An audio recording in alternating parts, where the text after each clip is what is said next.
ओम त्र्यंबकं यजामहे सुगंधिं पुष्टिवर्धनम् उर्वारुकमिव बंधनान् मृत्युमुच्यमामृतात्। ओम नमः शिवाय। प्रिय बंधुओं, भगवान शंकर परम दयालु हैं और वे अपने भक्तों की समस्त मनोकामनाओं को अवश्य ही पूरी करते हैं। जो श्रद्धा पूर्वक भगवान भोलेनाथ की कथा का श्रवण करता है उसकी समस्त मनोकामनाएं पूर्ण हो जाती हैं और सोमवार का व्रत करने से अति उत्तम फल मिलता है। इस व्रत को करने से सभी प्रकार के रोग और शोक दूर होते हैं। कुमारी कन्याओं को मन भावन पति मिलता है। आइए कथा का श्रवण करते हैं और भगवान भोलेनाथ का ध्यान करते हैं। ओम नमः शिवाय। यहाँ पर एक छोटी सी रिक्वेस्ट करेंगे, अगर कथा आपको थोड़ी भी पसंद आए तो प्लीज़ चैनल को सब्सक्राइब और लाइक जरूर से जरूर करिएगा। चलिए, ओम नमः शिवाय। ज्वालापुर नामक नगर में एक बहुत धनी साहूकार रहता था। उसके घर में धन की कोई कमी नहीं थी। उसे केवल एक दुख था कि उसके कोई पुत्र नहीं था। वह दिन रात यही चिंता करता रहता था कि वह पुत्र पाने की कामना से प्रत्येक सोमवार को शिव जी का व्रत और पूजन करता था तथा संध्या काल में शिव मंदिर में जाकर भगवान शिव जी के सामने दीपक जलाता था।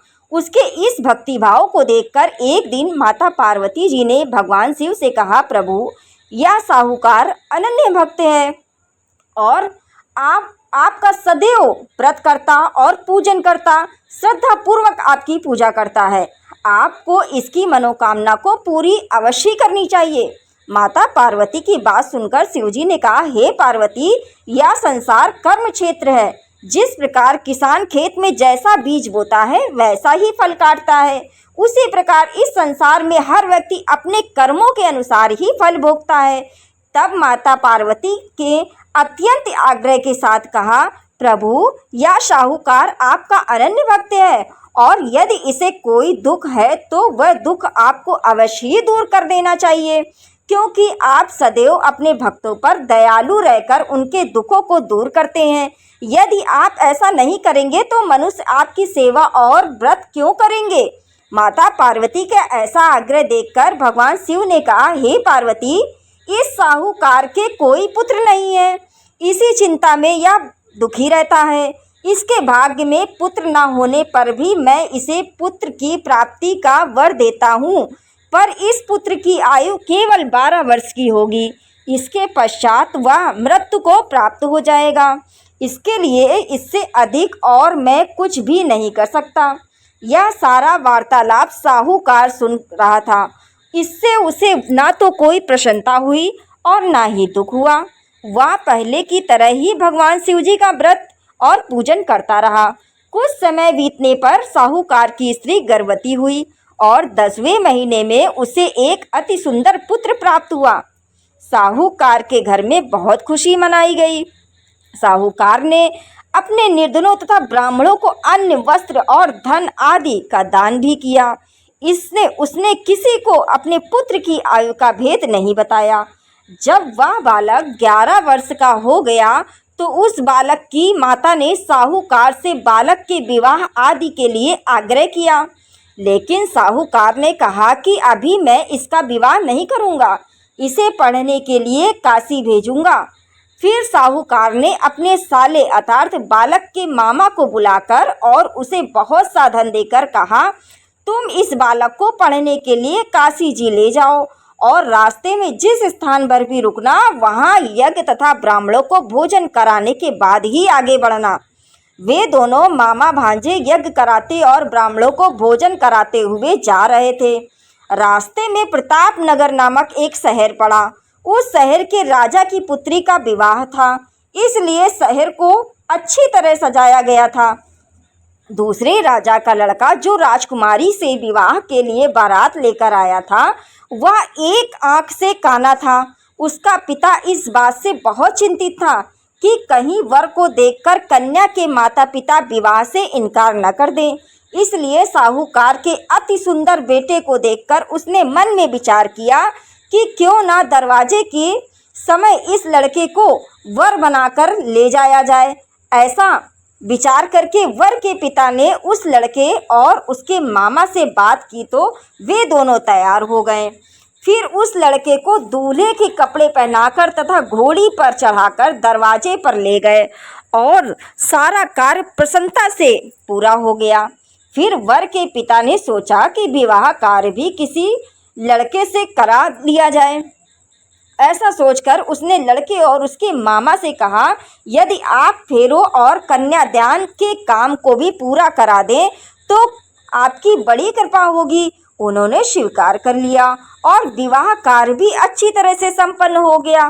परंतु जाते समय लड़के ने राजकुमारी की चुंदरी के पल्ले पर लिख दिया, तुम्हारा विवाह तो मेरे साथ हुआ है, लेकिन जिस राजकुमार के साथ तुम्हें भेजा जाएगा वह एक आंख से काना है और मैं काशी जी पढ़ने जा रहा हूँ। लड़के के जाने के बाद उस राजकुमारी ने जब अपनी चुन्नी पर ऐसा लिखा हुआ पाया तो उसने राजकुमार के साथ जाने से इनकार कर दिया और कहा कि यह मेरा पति नहीं है, मेरा विवाह इसके साथ नहीं हुआ है, मेरा पति तो काशी जी पढ़ने गया है। राजकुमारी के माता पिता ने अपनी पुत्री को विदा नहीं किया और बारात खाली हाथ लौट गई। उधर साहूकार का लड़का और उसका मामा काशी जी पहुंच गए। वहां जाकर उन्होंने यज्ञ कराया और लड़के ने पढ़ना शुरू कर दिया। जब लड़के की आयु 12 वर्ष की हो गई तो उसकी मृत्यु का दिन समीप आ गया। लड़के के मामा को इस बारे में कुछ नहीं पता था। उस दिन उन्होंने यज्ञ का आयोजन किया हुआ था कि लड़के ने अपने मामा से कहा, मामा जी आज मेरी तबीयत कुछ ठीक नहीं है। मामा ने कहा, अंदर जाकर लेट जाओ। लड़का अंदर जाकर लेट गया और थोड़ी ही देर में उसके प्राण निकल गए। यज्ञ के बीच में जब उसके मामा ने आकर देखा कि वह मृत अवस्था में पड़ा है तो उसे बहुत दुख हुआ। उसने यज्ञ का कार्य अधूरा रह जाने के डर से किसी से कुछ नहीं कहा और संयम रखा। फिर यज्ञ का कार्य समाप्त कर ब्राह्मणों के चले जाने के बाद उसने रोना पीटना आरंभ कर दिया। संयोग से उसी समय शिव पार्वती जी उधर से जा रहे थे। जब उन्होंने जोर जोर से रोने की आवाज़ सुनी तो माता पार्वती ने भगवान शंकर से कहा, प्रभु कोई दुखिया रो रहा है, उसके कष्ट को दूर कीजिए। जब शिवजी पार्वती ने उसके समीप जाकर देखा तो वहाँ एक लड़का मृत पड़ा था। पार्वती जी बोली, प्रभु यह तो ज्वालापुर के साहूकार का लड़का है जो आपके वरदान से उत्पन्न हुआ था। शिवजी बोले, हे पार्वती इसकी आयु इतनी ही थी, आयु पूरी हो जाने के कारण यह मर गया। तब माता पार्वती ने कहा, हे प्रभु आप इस बालक की आयु बढ़ाइए, नहीं तो इसके माता पिता तड़प तड़प कर मर जाएंगे।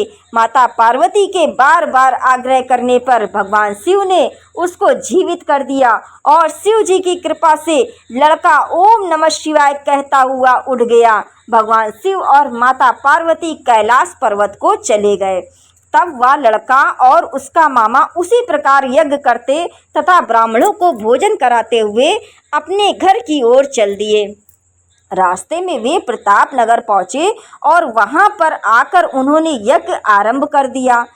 जब वहाँ का राजा उधर से गुजरा तो उसने उस लड़के को तुरंत पहचान लिया और अपने महल में ले जाकर उन दोनों का बहुत आदर सत्कार किया। साथ ही बहुत सा धन आभूषण और वस्त्र देकर उन्हें राजकुमारी के साथ विदा किया। जब वे अपने शहर के निकट पहुँचे तो मामा ने कहा कि मैं पहले तुम्हारे घर जाकर सूचना दे देता हूँ।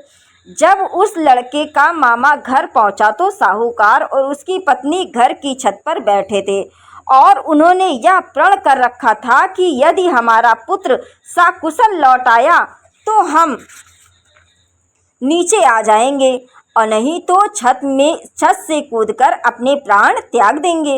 इतने में उस लड़के के मामा ने आकर बताया कि आपका पुत्र सकुशल वापस आ गया है, तो उनको विश्वास नहीं हुआ।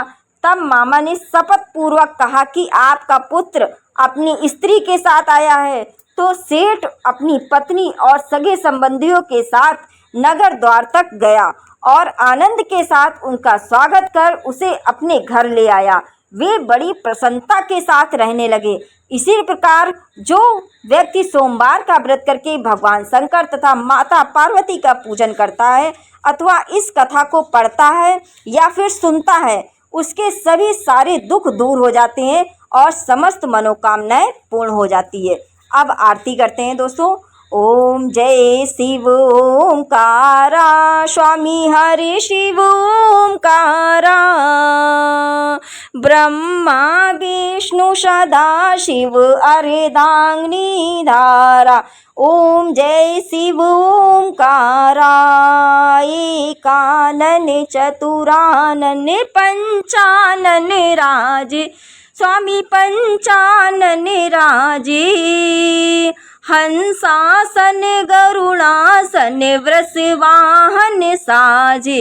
ओम जय शिव ओंकारा, दो भुज चारु चतुर्भुज, 10 भुज अति सोही, प्रभु 10 भुज अति सोही, त्रिगुण रूप निरखता त्रिभुवन जन मोहि।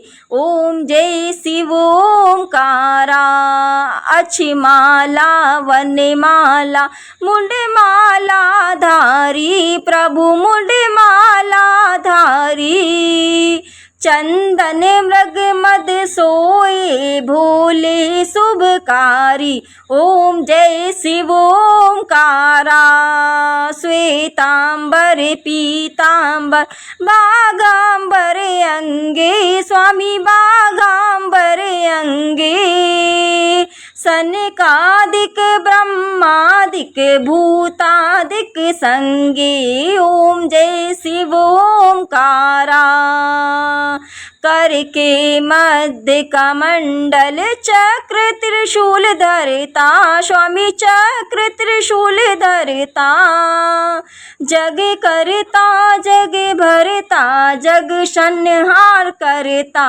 ओम जय शिव ओंकारा, ब्रह्मा विष्णु सदा शिव जानते अविवेका, प्रभु जानते अविवेका, प्रणवाक्षर में शोभित ये तीनों एका। ओम जय शिव ओंकारा, त्रिगुण शिव जी की आरती जो कोई नर गावे, प्रभु जो कोई नर गावे, कहत शिवानंद स्वामी, कहत हरि हर स्वामी, मन वांछित फल पावे। ओम जय शिव ओंकारा। बोलो भोलेनाथ बाबा की जय, बोलो भगवान शंकर की जय।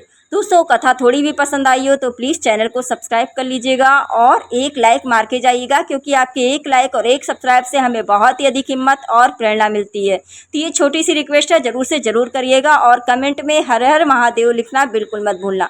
चलिए दोस्तों मिलते हैं नेक्स्ट वीडियो में। सभी को हर हर महादेव।